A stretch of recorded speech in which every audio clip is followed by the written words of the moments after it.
जय जोहार और नमस्कार संगवारी हो। स्वागत है आप सभी का छत्तीसगढ़िया न्यूज में एक बार फिर से। चलिए जानते हैं प्रदेश के 10 महत्वपूर्ण काम की खबर जो आपके लिए जान लेना जरूरी होता है, जिसमें आज की पहली बड़ी खबर है। इसमें आज से 6वीं, 7वीं, 9वीं और 11वीं की ऑफलाइन कक्षाएं भी शुरू हो जाएंगी। राज्य में पहली से 5वीं, 8वीं, 10वीं और 12वीं की ऑफलाइन कक्षाएं पहले से शुरू हो चुकी हैं। स्कूल शिक्षा विभाग के सचिव कमल सिंह ब्रित ने बताया कि स्कूल में बच्चों की उपस्थिति के लिए पालक की अनुशंसा लेना अनिवार्य होगा, यानी कि बच्चों की स्कूल में जाने की अनुमति पर पालक की सहमति जरूरी होगी। तो वहीं शहर में वार्ड पार्षद और पालकों से सहमति लेकर के ही स्कूल खोली जाएगी और ये सभी ऑफलाइन की कक्षाएं उन्हीं जगहों पर संचालित होगी जहां पिछले एक सप्ताह के दौरान कोरोना की पॉजिटिविटी दर 0.1% से भी कम हो और विद्यार्थियों को कक्षा में आधी संख्या में बुलाया जाएगा, यानी रोज आधे विद्यार्थी ही कक्षा में बैठ सकेंगे।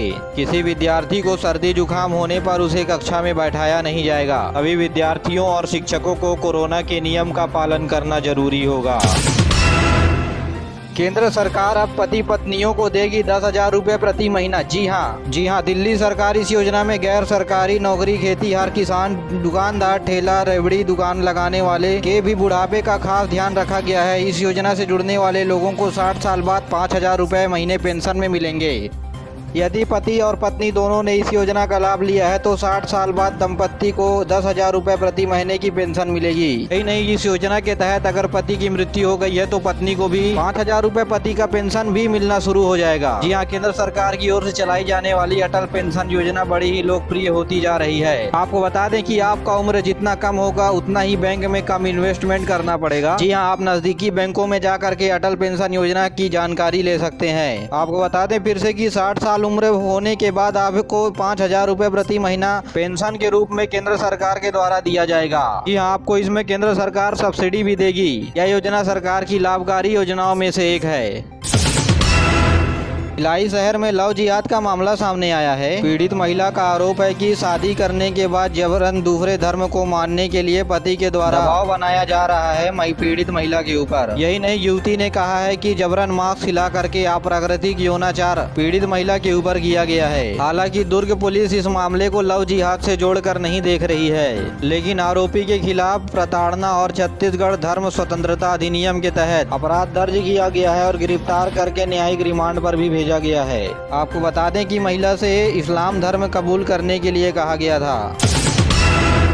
गांव में आवारा पशुओं की रात्रि में विश्राम करने की व्यवस्था को लेकर के मुख्यमंत्री के नाम ज्ञापन सौंपा गया है। जी हां, भारतीय जनता पार्टी अनुसूचित जनजाति मोर्चा के महामंत्री अजय कुमार कंवर ने मुख्यमंत्री के नाम पत्र लिखा है कि उनके आदेश पर प्रत्येक गांव में रोका छेका अभियान काफी उल्लास के साथ मनाया गया था, लेकिन अफसोस की बात यह है कि गाँव के पशुओं को कोठान में रहने के लिए केवल दिन का समय दिया जाता है, रात में उन्हें बाहर निकाल दिया जाता है। इसके कारण किसानों की खेती पर पशुओं का डेरा रहता है। यहाँ राज्य सरकार को पशुओं को रात में रहने की व्यवस्था जरूर करनी चाहिए ताकि दुर्घटनाएं भी कम हो और ग्रामीण क्षेत्रों में फसल नुकसान न हो, ताकि गौवंश लाभ लोगों को अधिक से अधिक मिल सके। मेरे प्यारे साथियों, अगर आप इस बात से सहमत हैं तो नीचे कमेंट करके जरूर बताएं।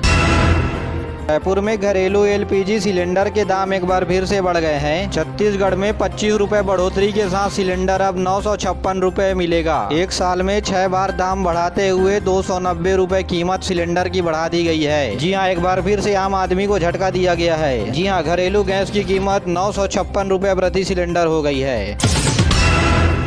अमरकंटक में मां नर्मदा के दर्शन करने के बाद सीएम भूपेश बघेल गौरेला पेंड्रा मरवाही जिले के पेंड्रा में पहुंचे, जहां उन्होंने आंगनबाड़ी केंद्रों का निरीक्षण किया और आंगनबाड़ी में बच्चों के साथ खाना भी खाया। बता दें कि आंगनबाड़ी में जो भोजन बच्चों को खिलाया जाता है वही भोजन भूपेश बघेल जी ने किया। छत्तीसगढ़ में कल्चर यूथ वेलफेयर एसोसिएशन की तरफ से जिला शतरंज संघ ने जिला स्तरीय ओपन शतरंज प्रतियोगिता का आयोजन किया है। यह आयोजन दिग्विजय ऑडिटोरियम में 1 से 3 सितंबर के बीच किया जा रहा है और इस खेल में करीब 70 खिलाड़ी भाग ले रहे हैं और विजेता खिलाड़ियों को पुरस्कृत भी किया जाएगा। यहाँ से जीतकर निकलने वाले खिलाड़ी राज्यकीय और राष्ट्रीय लेवल पर भी अपनी कला का प्रदर्शन करेंगे, जो प्रदेश के लिए बड़े सौभाग्य की बात होगी।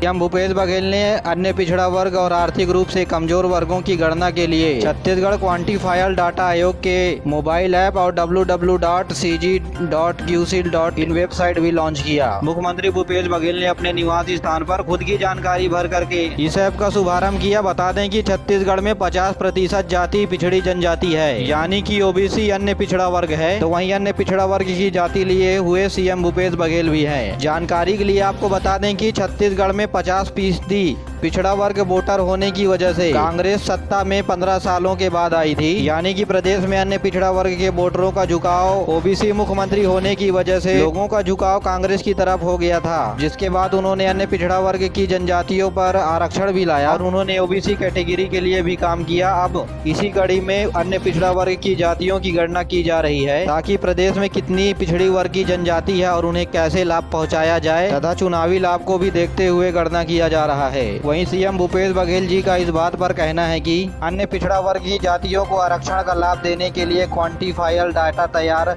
किया जा रहा है हाईकोर्ट के निर्देश के बाद। इसके बाद प्रदेश में ओबीसी आरक्षण 14% से बढ़ा करके 27% कर दी जाएगी। प्रदेश में राजीव गांधी मजदूर न्याय योजना की शुरुआत के लिए पंजीयन 1 सितंबर यानी कल से शुरू हो गया है और यह पंजीयन की प्रक्रिया 30 नवंबर तक चलेगी। इस योजना का लाभ करीब 10 लाख भूमिहीन कृषिहीन मजदूरों को मिलेगा। इस योजना के तहत मजदूरों को प्रत्येक वर्ष 6,000 रुपए का अनुदान राशि दिया जाएगा। इसके तहत प्रदेश में पंडित, धोबी और नाई भी आएंगे। इन ओबीसी के तीनों विशेष जातियों को भी इस योजना का लाभ दिया जाएगा और यह राशि सीधे मजदूरों के खाते में जाएगी।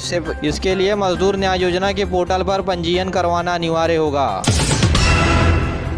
देश में सर्वाधिक अब तक के 1,33,00,000 कोविड विरोधी एक दिन में टीके लगाए गए। एक सप्ताह में ये दूसरी बार है जब 1 करोड़ से ज्यादा टीके लगाए गए। केंद्रीय स्वास्थ्य परिवार कल्याण विभाग ने बताया कि 65,41,00,000 से भी ज्यादा टीके अब तक देश में लगाए जा चुके हैं। इधर छत्तीसगढ़ में कोरोना से बचाव के लिए 1,44,79,000 से भी अधिक टीके लोगों को लगाए जा चुके हैं। इस बीच प्रदेश में कोरोना संक्रमण की दर में लगातार कमी आ रही है और औसत पॉजिटिविटी दर 0.01% पर आ गई है। कल प्रदेश में कोरोना संक्रमण के 31 नए मामले सामने आए हैं। सुगंधित चावल की वजह से सरगुजा संभाग की पहचान होती थी, अब वह सुगंध सरगुजा से कम हो रही है। बतौली तहसील को छोड़ करके जिले में सुगंधित धान का रकबा तेजी से कम हुआ है। दूसरी तरफ किसानों का रुझान हाइब्रिड खेती की तरफ बढ़ा है, जिसकी वजह से सुगंधित धान की पैदावार कम हो रही है। धान के पीछे किसानों का ये तर्क है, सुगंधित धान को बोने में लागत अधिक आती है और पैदावार भी कम होता है, जबकि हाइब्रिड धान में खर्च कम होता है और उत्पादन अधिक होता है। बता दें कि विष्णुभोग, जीरा फूल, बैगन भोग ऐसे 6 प्रकार के सुगंधित धान है जिनका उत्पादन जिले में होता था। साल 2012 में अस्तित्व में आया गरियाबंद जिला अब प्रगति की ओर बढ़ रहा है। गरियाबंद जिले में बच्चे, महिलाएं और बुजुर्गों के लिए केंद्र सरकार और राज्य सरकार दोनों को मिला करके 50 से ज्यादा योजनाएं चल रही हैं। युवाओं को रोजगार देने के अलावा महिलाओं का सशक्तिकरण भी किया जा रहा है। 60% वनों से घिरे गरियाबंद जिले के लोगों का आय का मुख्य स्रोत वनोपज है। योजनाओं से जुड़ करके लोगों को प्रति वर्ष 3 से 4 लाख रुपए की आय भी हो रही है। प्रधानमंत्री मातृ वंदना योजना के तहत देश समेत प्रदेश के गर्भवती महिलाओं और बच्चों दूध पिला रही महिलाओं के खातों में सीधा 8,800 करोड़ रुपए खाते में भेजा गया है। और धमतरी जिले में राष्ट्रीय पोषण माह के तहत राष्ट्रीय पोषण माह रैली निकाली गई। साथ ही पूरे माह जिले में विभिन्न प्रकार के कार्यक्रमों का आयोजन भी किया जाएगा। वहीं राजनांदगांव में कुपोषण की जागरूकता को लेकर के महिलाओं ने मोटरसाइकिल रैली निकाली। छत्तीसगढ़ में बीते दिनों 15 अगस्त को 18 तहसील तथा 4 जिले की घोषणा के बाद छत्तीसगढ़ में 19वां नए तहसील के रूप में कोरबा जिला में स्थित पसान को पूर्ण तहसील का दर्जा दे दिया गया है। जी हां, मुख्यमंत्री और राजस्व मंत्री के संयुक्त रूप से देश पर अब ग्रामीणों को नहीं करना पड़ेगा 75 किलोमीटर का सफर। जी हां, सीएम और राजस्व मंत्री का जताया आभार क्षेत्रवासियों ने। जी हां, लगातार क्षेत्रवासियों के अथक प्रयास के बाद पसान उप तहसील को अब पूर्ण तहसील का दर्जा दे दिया गया है।